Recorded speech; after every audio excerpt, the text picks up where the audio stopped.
Phoenix's newest leader. Lexi, Grand Champion. We're just getting started. By all means, start. Kasi kami, tuloy-tuloy lang. Our newest brand ambassadors, Yumi!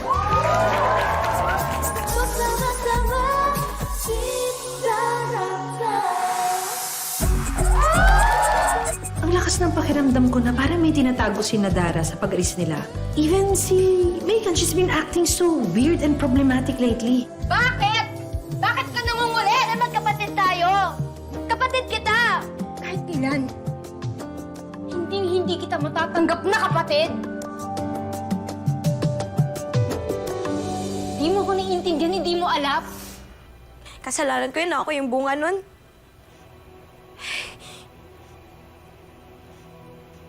Tingin mo, ginusto ko to? Ha? Kung ako lang naman tatanungin mo, hindi ko din naman gusto na nandito ako eh. Kasi ayoko din naman makasakit eh. Ayoko na mangyari yun sa akin. Nalaman ko nga yun. Nasaktan din naman ako eh. Nagulat nga ako, hindi sinabi nila Papsi sa akin eh. Ano ba gagawa ko? Andito na eh. Nangyari na yun eh. Hindi ko naman mababalik yung nakaraan eh. Kailangan ko tanggapin na ako yung bunga. Kailangan natin tanggapin, magkapatid tayo. Don't push it.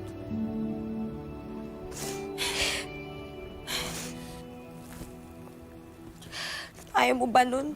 Mangarap ko kaya yun. Karoon ng kapatid. Karoon ng kalaro. Nung panahon na nagbebenta kami ni Baste.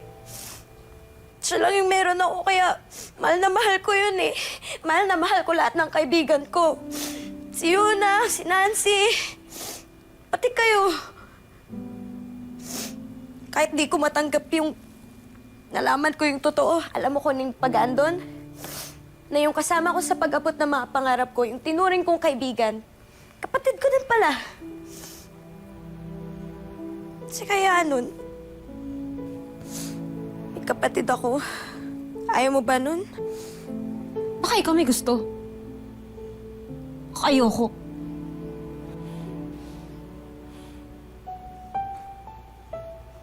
So ano? Hayaan natin na madamay tayo dun sa gulong ng magulang natin noon. Noon na yun eh. Ang tagal-tagal na nun. Iba naman tayo sa kanila eh. Hindi ikaw yung mami mo, hindi ako si nanay. Hindi natin problema yung problema nila. Kapatid tayo eh. Dapat di tayo nag-aaway.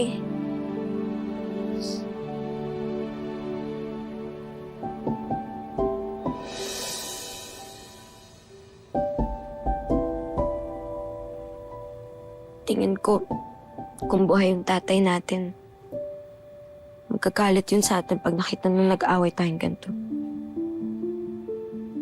Tatay natin, tatay mo, okay na eh. Okay na sana. Uy, Okay na sana eh. May tatay natin kapag nalalaman dyan. bakit nagagalit ka na naman? Bakit sobrang dali sa'yo sabihin yan, ha? Sobrang dali sa'yong tanggapin? Sa bagay, bida ka eh. Pag may problema ka, ikaw laging tinutulungan. Andyan lahat para sa'yo, leader ka. Nasa center ka ng block, isa sa'yo lahat ng lines. Naiintindihan ko. Yeah, I get it. Pati yung tatay ko gusto mo agawin, di ba? Pati apelyedo ko. Wala akong balak agawin yung tatay mo sa'yo. Alam mo ba kung anong gusto ko lang? Ano? Tayo! Tayo bilang magkapatid. Jenny, wag mo nang idamay dito sa usapan yung tatay ko. Wag na. Okay na, okay? If this is your way of trying to convince me na deserving ka maging anak ng tatay ko, oh my gosh, you're so wrong! Kaya tama na. Wait lang. Intindihin mo muna yung sinasabi ko, ha? Wala akong balak agawin yung tatay mo sa'yo. Kasi alam mo kung bakit? May Papsi ako. Ay, pala eh! Masaya ako na mahal nila ako, na tinanggap nila ako, kahit di nila ako totoong anak. Mahal ko si Papsi. Proud nga ako eh. Okay, go! Nice! Best dad! Amazing! Eh di magsama kayo ng tatay mo, ng popsi mo, meron ka pala perfect daddy. Go! Diba, Jenny? Hindi mo ba Secret, very naiintindihan? secret. Yung gusto ko nga yung atin, yung relationship natin bilang magkapatid. Ako hindi mo naiintindihan, Jenny! Kung okay ka naman pala sa pamilya mo, go! Perfect family, good for you! Pumalik ka dun sa lugar niyo sa palaisdaan niyo sa tatay mo, wala namang narating. Katulad mo. Magsama kayong dalawa, bagay! Bagay! O, di ba? Tatay mo ngayon na-aksidente, di ba? Ano na magagawa niya ngayon? Ano? Magsama na kayo dun, maghirap kayo ng sabay. Best popsy, di ba? So, huwag mo nang agawin yung daddy ko.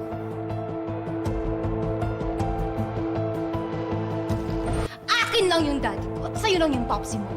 Huwag na huwag mo idadami si Papsi dito, ah. Dahil minahal nila ako na parang tunay nila akong anak. Kaya pala eh.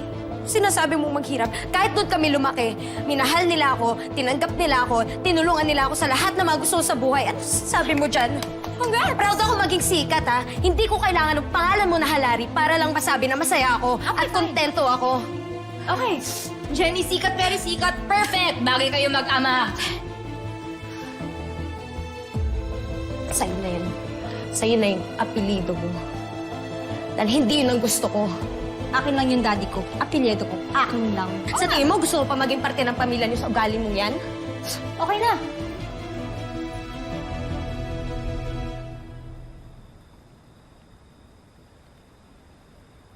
Alam na rin pala ni Megan.